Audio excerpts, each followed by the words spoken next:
Olá, senhoras e senhores, estou eu aqui de volta, Doni Correia, para trazer para vocês mais uma resenha, desta vez da segunda parte daquele vídeo sobre expressionismo alemão que eu havia falado para vocês, que a Obras-Primas do Cinema lançou, e agora eles lançaram a parte 2, a caixa número 2, olha aí, com alguns filmes brilhantes do expressionismo alemão, de novo, alguns nem tão expressionistas assim, mas enfim, é uma caixa que traz mais uma seleta, desta vez com mais 5 filmes do período alemão, né, que compreende ali a década de 1920. Antes de falar sobre esses filmes, eu queria fazer um agradecimento público, porque no vídeo anterior, na primeira parte, quando eu fui falar do gabinete do Dr. Caligari, eu fiz um apelo público para que, se alguém tivesse gravado em VHS lá, escondido dentro do armário, uma versão do gabinete do Dr. Caligari que eu vi aos 13 anos na TV Cultura, que tinha uma trilha sonora sensacional,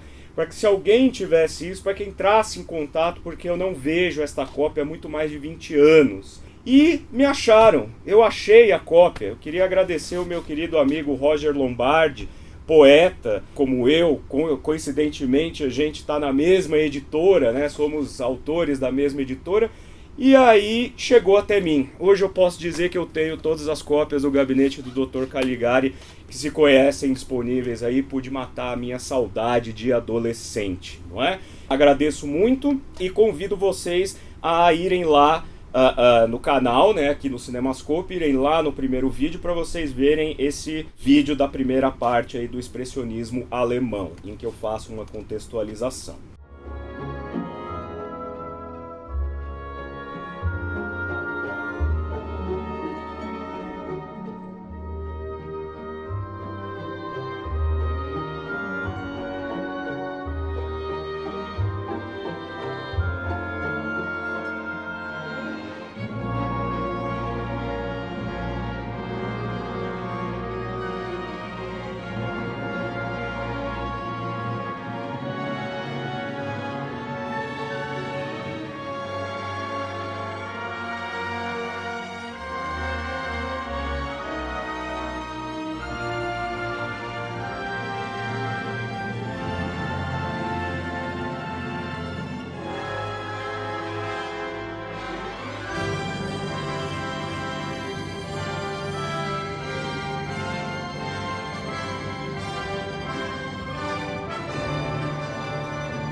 Também é importante, antes da gente falar dessa caixa, fazer um retrospecto rápido aí sobre a questão da estética expressionista alemã, né? Por que que o cinema alemão do começo dos anos 20 tem esse nome de expressionismo alemão? E eu havia dito que é porque trata-se de um movimento cinematográfico que bebe diretamente na fonte das artes visuais. E o expressionismo alemão é um dos movimentos de vanguarda, das vanguardas históricas, do começo do século XX, que expressa muito aquilo que eu costumo dizer, os efeitos colaterais da modernidade, não é? Quando nós entramos no século XX, a arte figurativa já não faz mais sentido por uma série de coisas aí, inclusive por causa do cinema, e os artistas começam a pintar, então, de acordo com as suas percepções individuais, com a sua psicologia própria, com o seu entendimento de mundo. Por isso são imagens mais abstratas, imagens que expressam o horror ou expressam o medo e tudo mais, e depois da Primeira Guerra Mundial isso tudo vai se intensificar, sobretudo porque a Primeira Guerra Mundial é como se fosse ali um liquidificador social nas primeiras 2 décadas do século XX, que vai fazer com que coisas muito importantes acontecessem a partir dali. O cinema alemão vai tirar proveito dessa estética para poder, inclusive, fazer uma reflexão sobre o momento em que o país vivia no começo dos anos 20, no final da década de 10. Não é? Como eu falei para vocês, o expressionismo nas artes visuais já não existia mais quando vai para o cinema. O gabinete do Dr. Caligari, que eu falei lá no outro vídeo, ele inaugura essa estética expressionista, mas a estética expressionista ela vai existir durante um tempo delimitado ali, até 1923, mais ou menos, 24 se a gente forçar um pouquinho, né? Por isso que eu digo que alguns filmes dessa caixa não são expressionistas também, porque daí eu já estou falando de filmes feitos em 1929, como O Diário de uma Garota Perdida, que eu vou falar aqui daqui a pouco. Como eu disse, isso pode causar algum tipo de confusão. Mas enfim, depois do Gabinete do Dr. Caligari, eu já havia dito, um dos filmes mais importantes aí desse primeiro movimento, desse primeiro momento do expressionismo alemão no cinema é Nosferatu, com certeza, mas a Obras-Primas aqui resolveu escolher um díptico filmográfico bastante interessante, e isso tem que ser destacado porque é algo que está fora de catálogo já há muito tempo. Eu acho que nem chegou a ser lançado em VHS aqui no Brasil, mas é Os Nibelungos, né? Que são os dois filmes dirigidos pelo Fritz Lang, né? De 1924, que é o grande épico na realidade, né? Eu vou começar por eles, eu poderia começar assim por uma ordem cronológica, mas eu vou começar por ele e depois eu vou terminar com outra grande obra que está aqui dentro, né? Esses dois filmes feitos em 1924, na verdade, foi concebido como uma obra única, né? Uma monumental produção escrita pela Thea von Harbou, né, que era a esposa do Fritz Lang na época. Os dois adoravam filmes monumentais, né, filmes de grande produção, espetaculosos mesmo, né? Já vinham de Dr. Mabuse, que também é um filme de 2 partes, A Mulher na Lua, né? Que é um filme de ficção científica, vejam só, naquele momento, mas isso muito amparado pela necessidade de poder também se afirmar no mercado internacional, né? Porque os dramas, os costume dramas, né? Que chamavam-se nos Estados Unidos, aquelas grandes produções monumentais, como é o caso de Intolerância, O Nascimento de uma Nação. Mesmo na Itália você tinha Cabiria, Cristo, né, que era a Paixão de Cristo e tudo mais. Então o cinema alemão, nesse momento de retomada, né, e nesse momento de reconstrução de uma identidade nacional, de uma unidade nacional, porque a Alemanha da República de Weimar totalmente fragmentada entre o abismo das correntes socialistas, dos anarquistas, dos totalitaristas, dos democratas, não se sabia direito para onde ir. Então era importante, de alguma forma, reavivar essa identidade nacional. E aí os dois vão beber, o Fritz Lang e a Thea von Harbou, vão beber diretamente na mitologia nórdica e na mitologia europeia, não é? E Os Nibelungos é uma história que pertence ao imaginário nórdico, que pertence ao imaginário europeu, visigodo, enfim, né? Todo esse imaginário dos tempos heróicos das nações antepassadas. É quase como se fossem as novelas de cavalaria pra gente da Península Ibérica, Portugal, Espanha e tudo mais, né? Que recontam mitos e tudo mais de maneira heróica, né? E os Nibelungos, na verdade, Nibelungos é o nome de uma espécie de tribo de anões que guardam um anel que dá muito poder a eles. Lembrou de alguma coisa aí que não faz muito tempo, né? Qualquer semelhança com o Senhor dos Anéis não é mera coincidência, porque o Tolkien ele vai buscar toda uma referência de mitos de vários povos ancestrais para poder construir toda a história de O Senhor dos Anéis, o Hobbit e tudo mais. Então os Nibelungos é isso, né? É um povo que detém um anel que dá muito poder. Só que aqui no filme do Fritz Lang, a história foi um pouco descaracterizada até para poder trazer um pouco mais. A ideia era trazer essa lenda nórdica para uma realidade que pudesse ser lida, mesmo que de maneira metafórica, de forma mais realista, que as pessoas que assistissem a esse filme pudessem identificar temas contemporâneos a eles a partir dessa interpretação. Claro, os Nibelungos a gente sabe que já foi explorado, né? Esse é o tipo de história que já foi explorado até pelo Richard Wagner, né? O Anel dos Nibelungos, na ópera e tudo mais. É um tema muito recorrente, né? O filme foi dividido em 2 partes. A primeira parte é a morte de Siegfried. Eu vou contar para vocês, assim, muito en passant a história, porque é uma história bastante longa, né? É uma saga, de fato. Então, Os Nibelungos, de Fritz Lang, escrito por Thea von Harbou, é o seguinte. O Siegfried, que é a imagem do herói germânico, ele pertence a um grupo, a uma tribo que são os Nibelungos, e ele tem uma jornada pela frente para se casar com Kremhild, que pertence a um outro reino, né? Então ele precisa cruzar vales, precisa cruzar florestas, ele mata inclusive um dragão que para a época, o dragão desse filme exigiu assim uma produção monumental, com várias pessoas operando essa máquina por dentro para que parecesse um dragão real. Curiosidade, eu tenho uma coleção de revistas de 1925, se não me engano, chamada Eu Sei Tudo, que era uma espécie de almanaque. E por curiosidade lá tem uma página inteira de reportagem sobre esse filme na época, mostrando a estrutura desse dragão por dentro, como foi operado, né? Muito interessante. Então naquela época o pessoal já tem interesse inclusive pela cozinha do cinema, né? Por como a coisa é feita.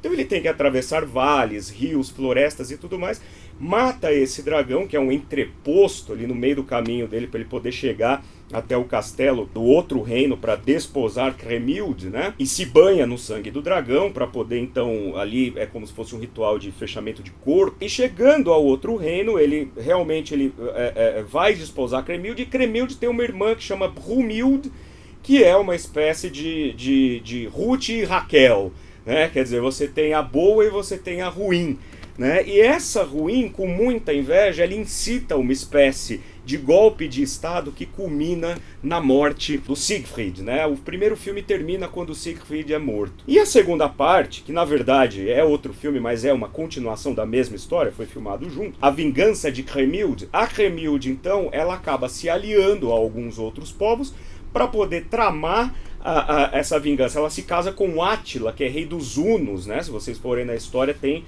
a história de Átila, o rei dos Hunos e tudo mais.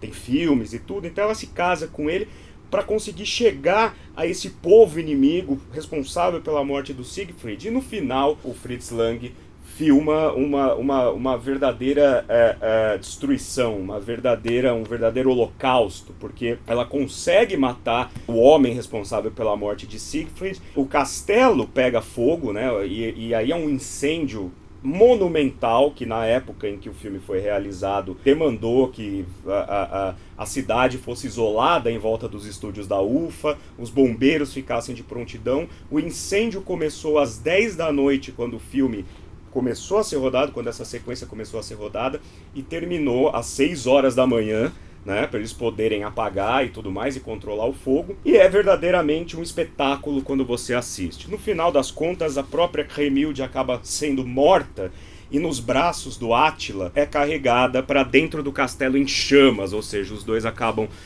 sendo consumidos pelo fogo. Ela já morta e ele então suicidando-se com ela nos braços, e aí essa história acaba. Eu fiz um resumão assim da história, porque o mais importante pra gente discutir aqui, quando vocês assistirem a esse filme, é prestar atenção nesse tema do heróico, do heroísmo, né? Do heroísmo das sagas nórdicas e das sagas germânicas, e o que isso significa para a Alemanha naquele momento. Lá no primeiro vídeo também eu evoquei a figura do Siegfried Kracauer, né, que é o autor de Caligari a Hitler, né? É um livro, é um estudo maravilhoso sobre o cinema alemão e como esse cinema já apontava para o totalitarismo que viria a partir do nazismo. Ora, a gente já viu que é um tema, que os Nibelungos traz um tema muito afinado com essa tentativa de resgatar o moral germânico naquele momento tão conturbado pós-Primeira Guerra Mundial.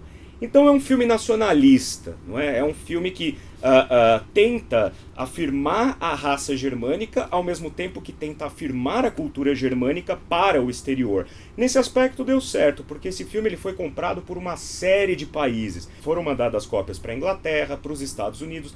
Claro que cada país acabou adaptando o filme à sua realidade, né? Por exemplo, nos Estados Unidos foram precisos vários intertítulos introdutórios para poder contar a história, para poder contextualizar os americanos sobre essa cultura ancestral germânica que eles não eram, com a qual eles não eram familiares e tudo mais.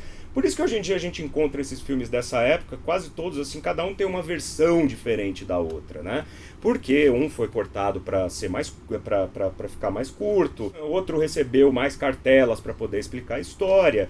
Alguns, as viragens de cor não foram feitas corretamente. Então, na verdade, esse filme, até chegar à versão mais próxima do que teria sido o que o Fritz Lang gostaria, demorou um pouco, foi agora só nos anos 2000 que chegaram a uma cópia definitiva. Vocês vão poder ver, porque nos extras dessa caixa tem um documentário só sobre o resgate de Os Nibelungos. Outro dado curioso é que, assim, exatamente por conta dessa identidade nacional que o filme trazia, né, e dessa urgência em resgatar o orgulho de uma nação e tudo mais, por volta de 1929, o nosso querido Joseph Goebbels, né, que eu já havia falado, ministro de propaganda do nosso outro querido Adolf Hitler, viu esse filme e ficou maravilhado. Falou, esse é o tipo de filme que nós queremos, né, para a Alemanha, para edificar a Alemanha, para mostrar para o alemão que somos uma raça escolhida. Aliás, o Siegfried no filme é o protótipo do guerreiro ariano, né,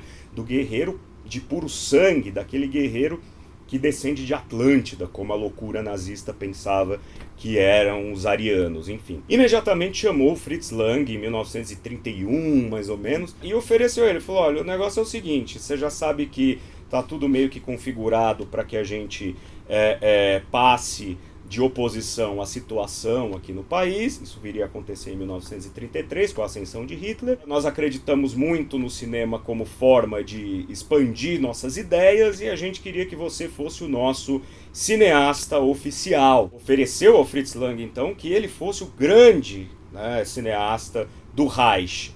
E ele falou, é impossível, eu não posso, né? Eu tenho sangue meio judeu, é aquela velha historinha que eu sempre conto, né?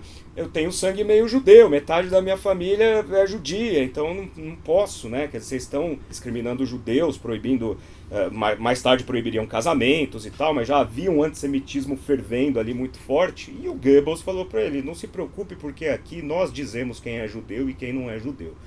Dito isso, ele falou, tá bom, vou pensar no seu caso, foi para casa dele, pegou as malas e fugiu para a França, né, sem pensar duas vezes. A tia von Harbour não, ela ficou e colaborou depois com o nazismo, não sei dizer exatamente se ela se filiou ao partido, mas o fato é que ela continuou colaborando. Daí o Fritz Lang lá na França vai fazer um filme chamado Lilion, com um queridíssimo Charles Boyer também. Não é lá um filme muito interessante, mas é um filme, historicamente ele é interessante. Depois ele foi para os Estados Unidos fazer a carreira dele lá, né? Aquela carreira sempre um pouco de altos e baixos, muitos filmes bons, outros filmes mais discutíveis e tudo mais. O que aconteceu? O Goebbels, ficando possesso da vida, então transformou Fritz Lang e Os Nibelungos e esses filmes do Fritz Lang, tipo Dr. Mabuse, Mulher na Lua, Espiões e tudo mais, As Aranhas, né? Filmes que ele havia produzido aí no período na primeira metade dos anos 20, transformou esses filmes em filmes proscritos, né? Ou seja, eles devem ser banidos, destruídos, né? Não tem lugar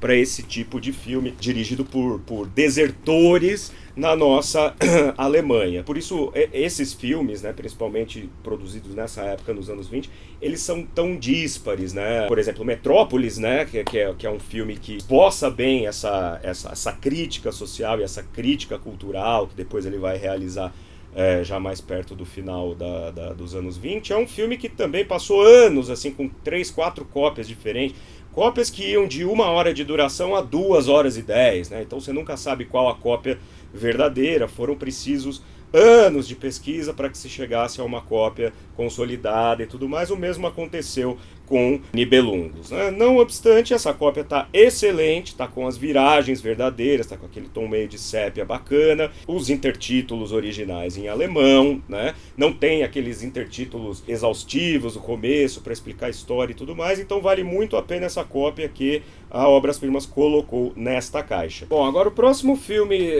que eu quero trazer aqui para vocês, esse sim, um verdadeiro filme expressionista raiz, né? Feito ali no vácuo de O Gabinete do Dr. Caligari. Vocês vão entender por que eu tô falando isso, porque o assunto é muito parecido, né?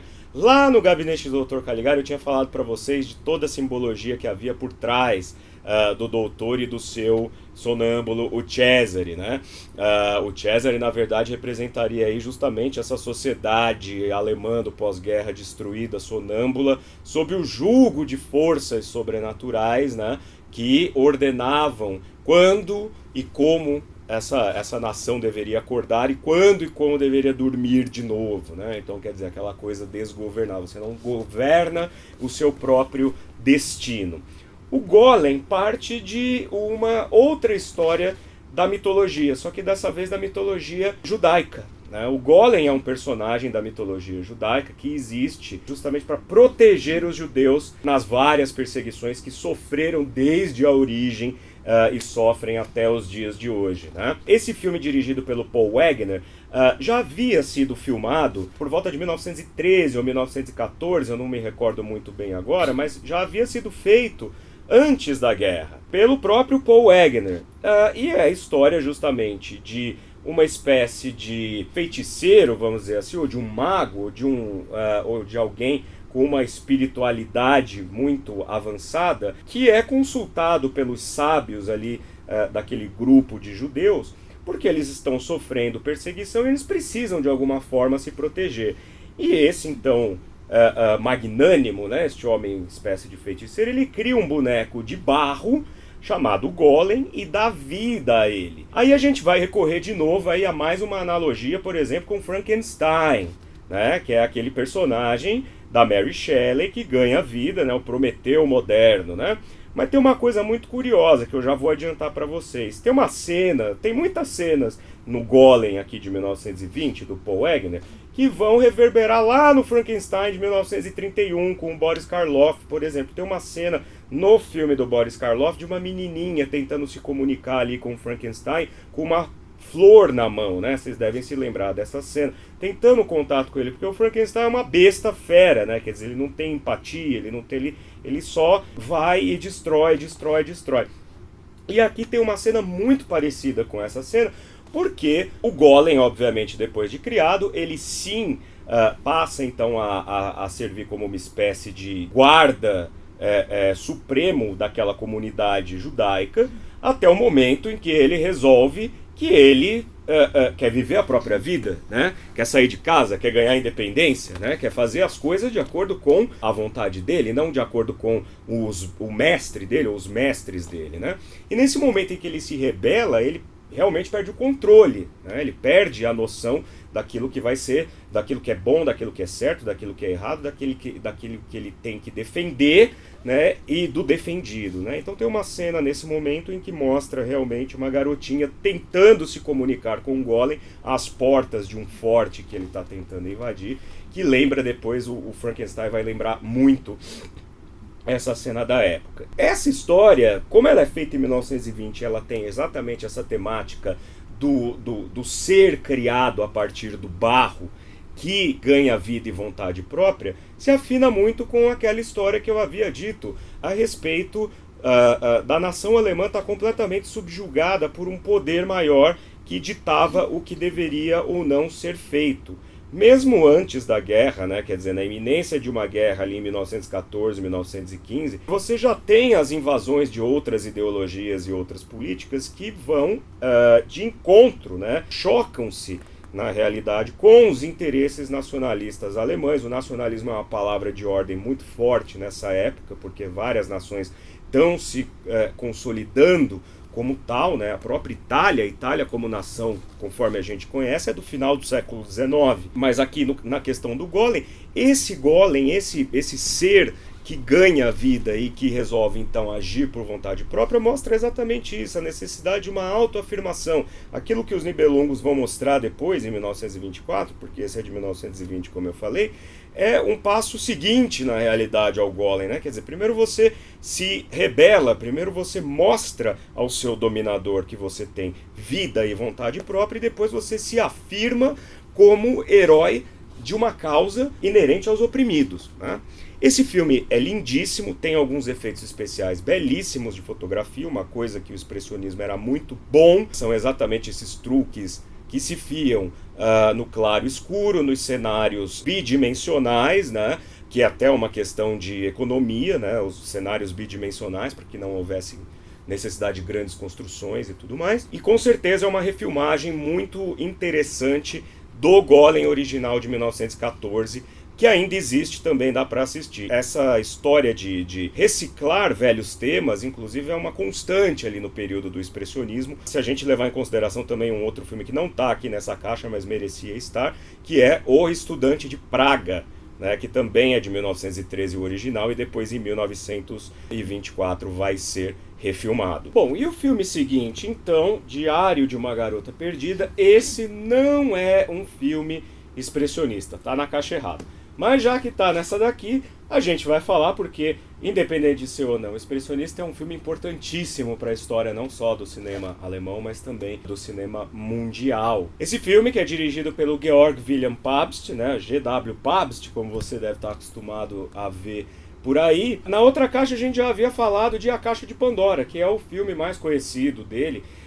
E esse Diário de uma Garota Perdida não é tão conhecido, mas é um filme que se afina muito com a temática da Caixa de Pandora. Se afina tanto que é até estrelado pela mesma atriz, né, que é a Louise Brooks, que embora fosse americana, ela fez muito sucesso nesses dois filmes alemães. Exatamente pela fama internacional dela, ela acabou vindo parar nesses dois filmes da fase realista do cinema alemão, não expressionista, realista. Vou explicar para vocês novamente um pouco do que é essa fase realista.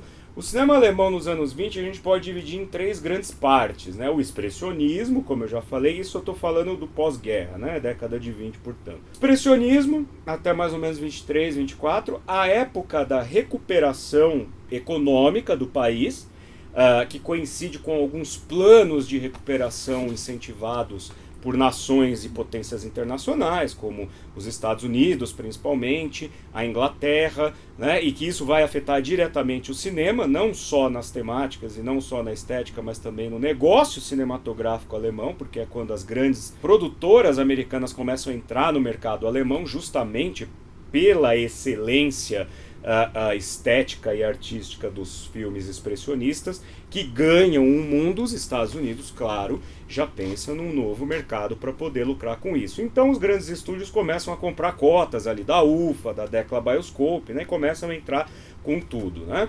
E a terceira fase, que é a fase realista, que daí já é o momento em que a Alemanha já tem um pouco de estabilidade econômica, né? A sociedade já não está mais na beira do caos, mas em 1929 a gente tem o crash da bolsa que destrói o mundo inteiro de novo, né? Então isso vai facilitar inclusive o estado de coisas aí para a ascensão do nazismo.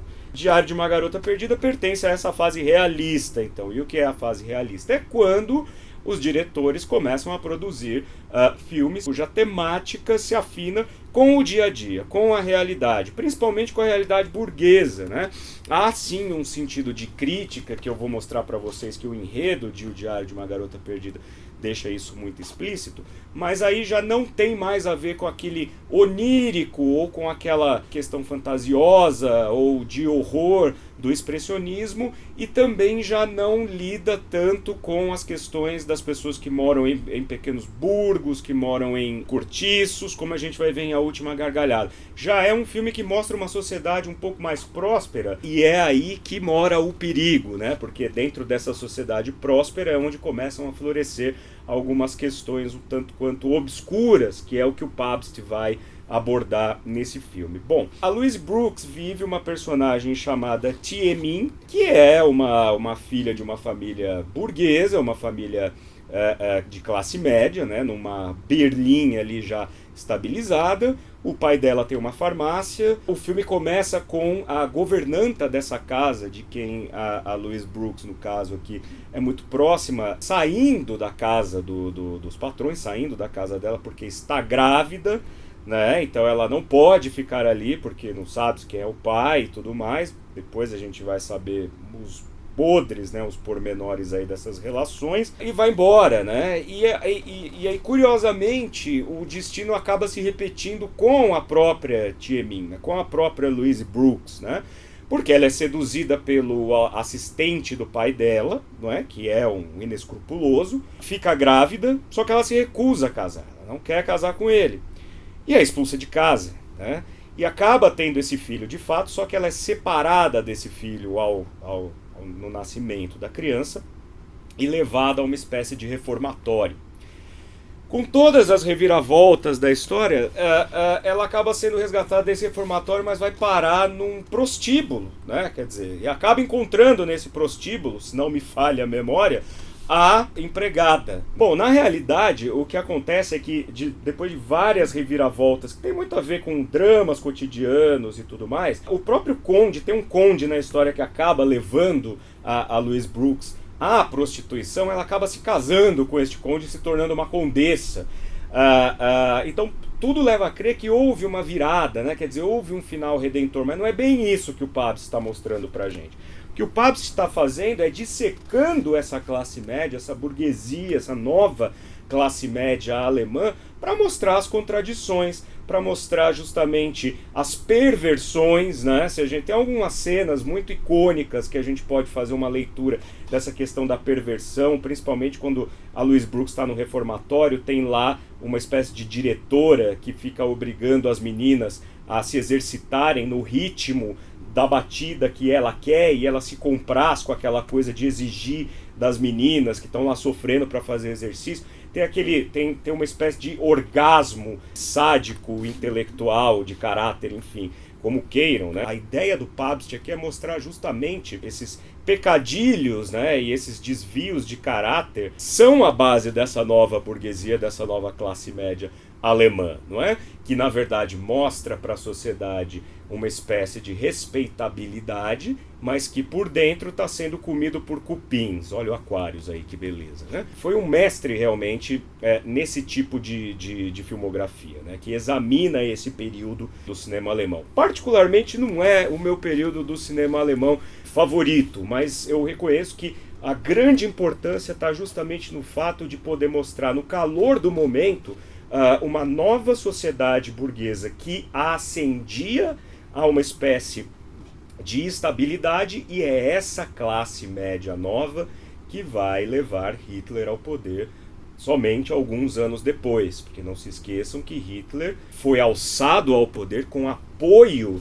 não foi desse pessoal que morava em favelas e o pessoal, não, foi com apoio da nova classe média, que com um pouquinho de estabilidade exigia então melhores condições para poder se manter, né? Nessa Alemanha é uma classe média que surge daqueles que foram justamente prejudicados em grande medida pelos efeitos colaterais da Primeira Guerra. E é a classe média que vai criminalizar os judeus, criminalizar as minorias, criminalizar gays, testemunhas de Jeová, e num momento posterior também os católicos. É que não deu tempo de chegar nos católicos, mas o próximo alvo seriam os católicos realmente. Então, Diário de uma Garota Perdida não é um filme expressionista, mas é um filme que deve ser assistido sim. E agora chegamos àquilo que eu considero assim o crème de la crème da caixa, que também não é um filme expressionista em essência, ele está lá no limiar entre aquele período que eu falei para vocês da recuperação e o expressionismo, que é A Última Gargalhada, né? Depois de Nosferatu, A Última Gargalhada, talvez junto com Fausto, são os grandes filmes do Murnau nessa fase alemã dele, né?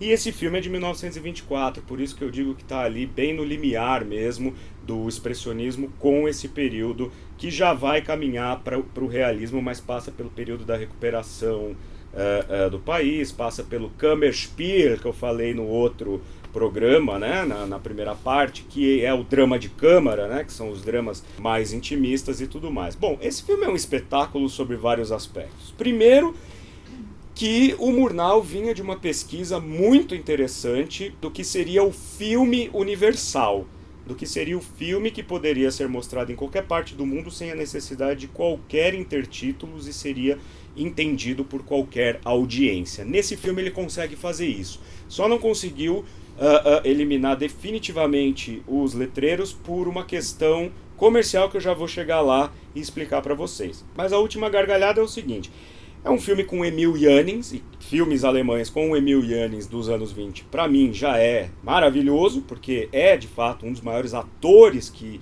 a Alemanha viu. Primeiro ator a ganhar o Oscar, na história do Oscar, né, de melhor ator.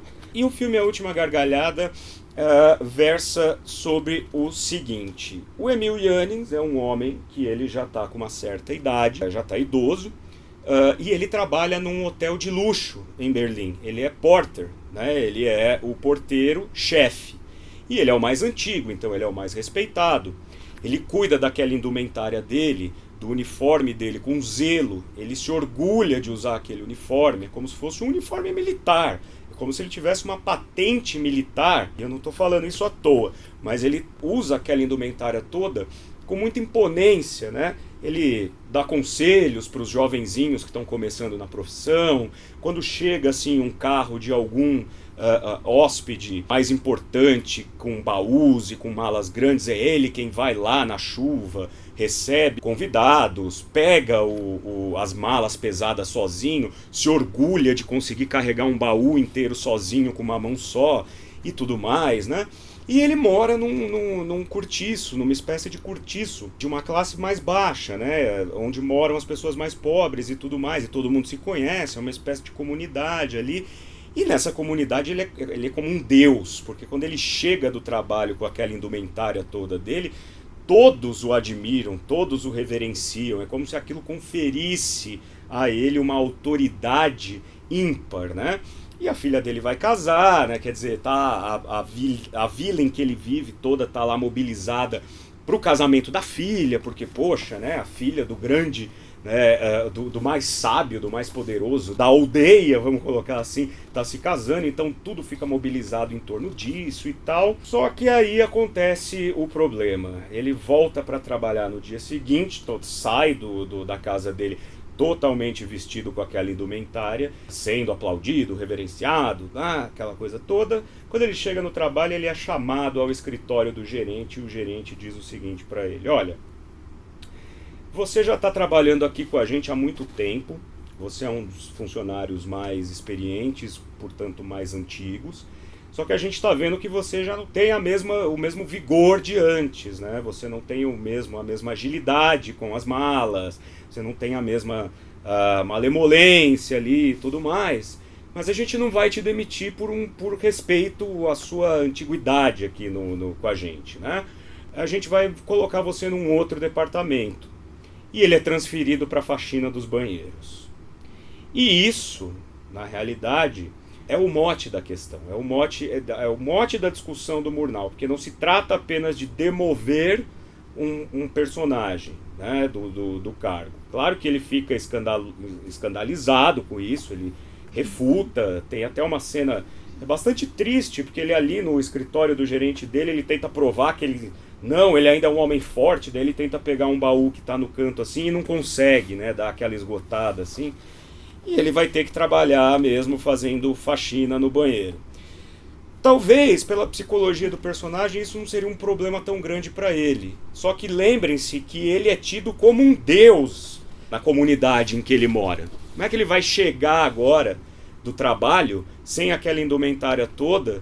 Ele vai perder o respeito daquelas pessoas, né? Ele foi destituído de personalidade. Ele era aquele carregador de malas, aquele head porter, vamos colocar assim. Sem isso ele não é nada. Isso alude a muitas outras questões aí que estão presentes na literatura mundial, inclusive na literatura de Machado de Assis. Se você pegar o espelho, né, que a pessoa vai se desmontando daquela indumentária militar na frente do espelho e vai percebendo que não é nada.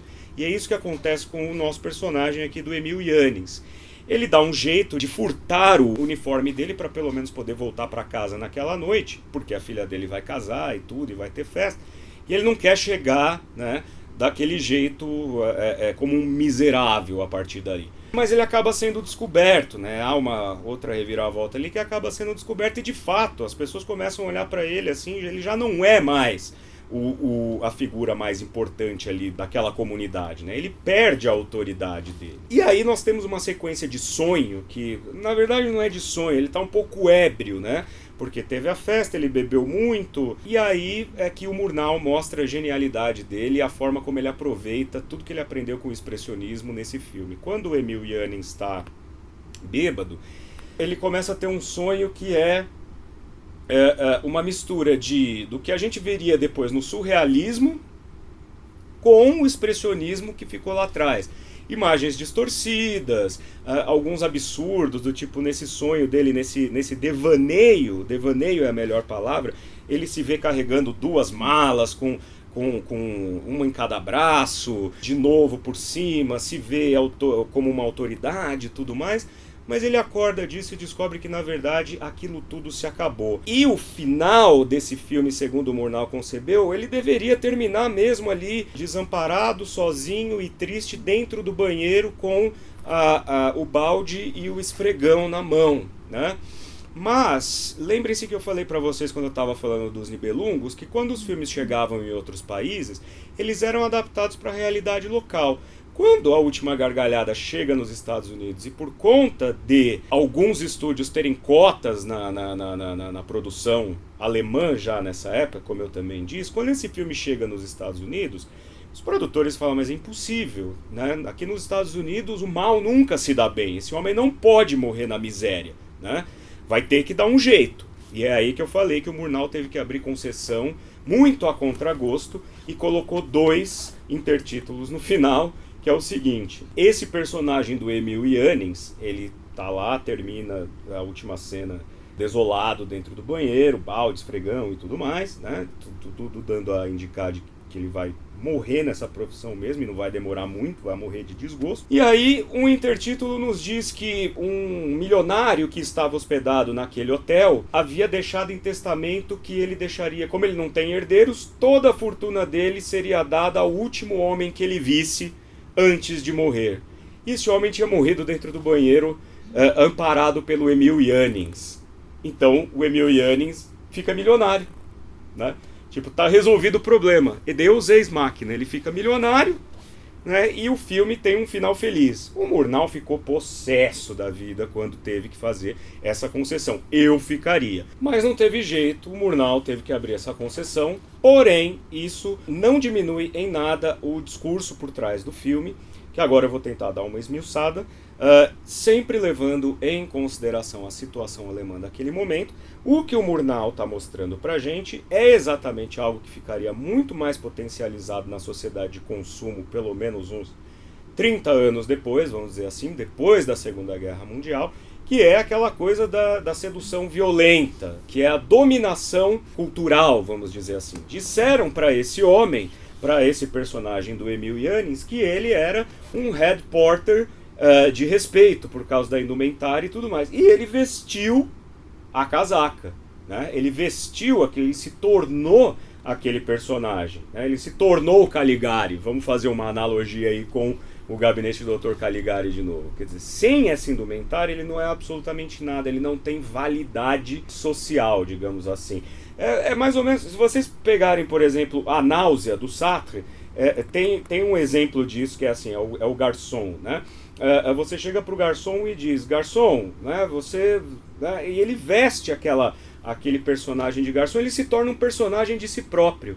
Ele não é mais uma pessoa com personalidade própria que se veste de garçom, que se veste de head porter, que se veste de, seja lá o que for, médico, entendeu? Ele passa a ser escravo daquela imagem que a sociedade projeta nele, né? Por isso que quando ele perde, ele é demovido, ele é jogado para faxina, ele perde completamente o rumo, porque ele não tem uma identidade própria. Ele era aquele uniforme dele.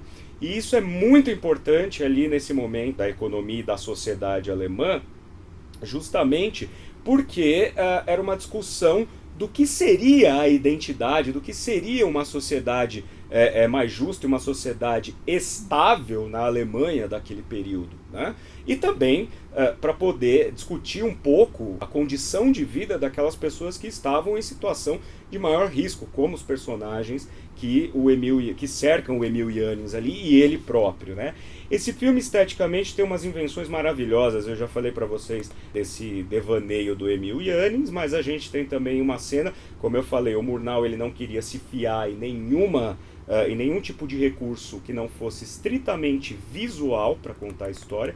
Tem uma cena linda que os amigos do Emil Jannings, bêbados também, estão tocando um trompete embaixo da janela dele, e para mostrar o momento em que o som se expande, o Murnau coloca a câmera bem fechada nesse trompete e abre de uma vez, assim, afastando, como se estivesse transformando o som em imagem. Realmente é um dos filmes que eu mais gosto desse período alemão, e é acertada essa escolha aqui para esta caixa. Além disso, bom, obras-primas do cinema, a gente já sabe que a arte o layout das caixas são maravilhosas, então a gente tem aqui os famosos cards que dessa vez trazem os posters, né, dos filmes, e a caixa também é belíssima. E além disso a gente tem quase 2 horas ou mais de 2 horas aqui de extras, com um documentário muito bom, como eu falei, sobre a restauração de Os Nibelungos, né? Desde a história da produção até a restauração com a cópia final agora nos anos 2000, e um outro documentário sobre o cinema de Fritz Lang, que aí vocês vão poder ter uma ideia geral da obra desse grande diretor, e também um outro documentário sobre a importância de A Última Gargalhada. Então vejam que realmente é um filme a se prestar atenção. Com certeza esses extras agregam muito a essa seleta do volume 2. Bem, eu tentei ser o mais sucinto possível para não deixar a coisa toda amassante, mas eu espero que vocês tenham gostado. Então este é o Expressionismo Alemão volume 2, né? Quase expressionista, mas se houver o Expressionismo Alemão volume 3, Obras-Primas do Cinema e canal Cinemascope, me chamem que eu vou. Valeu!